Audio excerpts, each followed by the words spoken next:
Hi, I'm Roger Halva, And I'm Guilherme. and this is... A Alegria da Fé.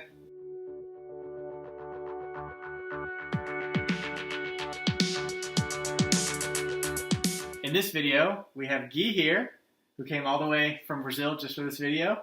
Yeah. Not really, he's been here for like a year and a half. Yeah. But we're doing it now, so Guy, you want to tell them where you're from in Brazil? Yeah, I'm from Ipatinga. It's a small city on the countryside of Minas Gerais. Awesome. So shout out to everyone from Ipatinga, is that how you say it? Yeah. All right, awesome. Yeah, there you go. So our first question is, how do we meet? So we met at church, and I was just before Mass start, I was looking at my my missal, and all of a sudden, like, this guy like pops in my left. It's like, hey, do you need some? Oh yeah, you have a missal already. I was like, yeah, thanks though. But and then he went to his place, like to took his seat. And then after Mass, introduced himself, like, hey, how's it going? Yeah. My name is Ray. Blah blah. Yeah, not every day you see a young man with a missal. Yeah, like, where are you from? Like, what brings you here? Like, I don't know. Yeah, that was it. I was scouting Guy out, you know. I always got to look for the young people, right? Yeah. Guy wrote me a letter for this retreat that I was going on, and I was like, he's got to read that because it's hilarious. Is it right over there? Yep. All right. Yeah, so this is the letter I sent him. So, Ray, when I first met you, or should I say, when you first spot me, I probably had some mixed feelings about you, like, whoa, Mr. Stalker, easy, okay? You're like the Catholic Jehovah's Witness, preying on young Catholics to invite them over to Bible studies, retreats, and Chipotle. And that's pretty true. No, it was good, because I did mention Bible studies at Chipotle. Because after Mass, we go to Chipotle, and then sometimes have game nights and stuff like that. So that was a lot of fun, but I thought that was hilarious. So, yes, Guy's one of many that I've chased out after Mass, as you saw John's store, and then other people, I'm sure. So all you guys that are watching, I encourage you to chase down people, because you might meet awesome people like Guy and John and many other people, right? Or Ray. Oh, yeah, or the inverse, right? Yeah. If you're the one being chased down, you might meet someone. Or they might be just like a creep. Like, Yeah, use your judgment. Yeah, exactly.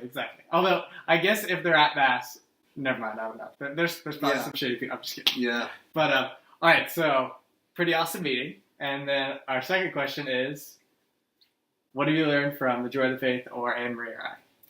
Well, one of the most interesting things that I've learned from you guys and your channel is the correlation of sacraments with the Bible. Because, I mean, we know the sacraments very well for, like, all the rules around them and all that stuff. But sometimes we don't know the relationship of the sacraments, like, where do they come from on the Bible? Because we follow the scriptures and the tradition as well, but the traditions, they were not put together out of nowhere. They do have a biblical root. Yes. So I think that's one of the most nice things I've learned. And it's pretty funny because, Guy, you say that, and it's because you have a more analytical mind, right? Because you're an engineer, right? Yeah. You want to tell everyone what you do? Yes, I'm an electrical engineer, and I've been in training here in Lexington since last February. But the reason that I brought that up is because, like, my mind is also like that. Like, I want to know where it came from. Because, like you said, it's so hard sometimes when people are like, where's that in the Bible? You know? Yeah, I mean, I don't doubt that. Mm-hmm. And it's interesting to question things with an interest of finding the root, not necessarily because you disagree. Sometimes you must, like, if you disagree, it's important for you to seek out the truth. But for me, I don't question the sacraments, but I think sometimes it's important for you to know those things, so people who would question, who won't be sure of them, so you know, and you can help them, you can teach them that. It gives you, like, confidence. Exactly. It gives you confidence on debates as well, Yeah, and it's neat because one of the first things I invited Guy to was a talk that I gave on confession and holy orders. So that was like a year ago, and then he joined my Bible study this past fall, where we covered the whole Bible in like 12 weeks. So that was a lot of fun. And he even brought a friend. Yeah, that's very cool. That was really sweet. And he got to enjoy the hashtags. So Yeah. For those of y'all that don't know, there are hashtags, but we'll get to that in other videos. Yeah. And then our final question is, what do you want people to know? It would be interesting to let people know something from my perspective, from my path towards the church. I was actually raised Catholic, but with things that they mostly are nowadays, I kind of like skipped through. When I was old enough, I wouldn't go to mass anymore. I'd rather just like stay in and, I don't know, play video games. I don't know, just sleep in.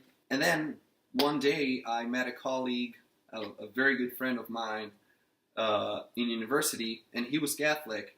And then he started talking about things, and I was like, all of a sudden I kind of clicked. I was like, snap.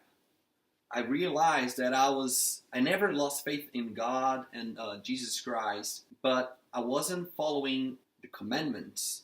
I wasn't following the church's teachings. I was in my head being a very relative. Relativism is a big thing nowadays, and I was going that road for sure. And in my mind, I was just like, you just gotta be a good person. That's all you need, and then you go to heaven. But wait, that's not true. Yeah. But what does it mean being a good person? Like, I realized at that moment when I was talking to that friend that I was living as my own God, because I was setting what's good and what's right. But of course, if you're going to do that, you're going to put what's good and what's right based on your desires, because you want to do what you like. So you're going to put all that above the good line. But what does that mean? It's like, I mean, God is the one in the end who's you're gonna everything you do is gonna be put in the face of God, and He's the one who's gonna tell what's good and what's not. And because there's like an origin, like on a Cartesian plane or something like that. That's like the center, and like everything's judged around that. Exactly. So, well, Guy, it's been awesome. Yeah. We'll miss you. Yeah, I'm gonna miss you. What do you think you miss the most about America? Ooh, well, I guess Lexington. Right? Lexington, it would be the Latin Mass. I mean, we have Latin Mass in lots of places in Brazil, but not on the city I'm going to be. So, and here we have, that's the thing that I'm going to miss the most. That's for sure. But in America in general, I would say McDonald's. I'm just kidding. We have lots of McDonald's in Brazil, which is very good. That was good. That was good. The reason I laughed before I laughed at your joke, is because I asked what you'll miss the most, and you said the Latin Mass. How many people watching would expect that the thing that you miss the most is the Latin Mass?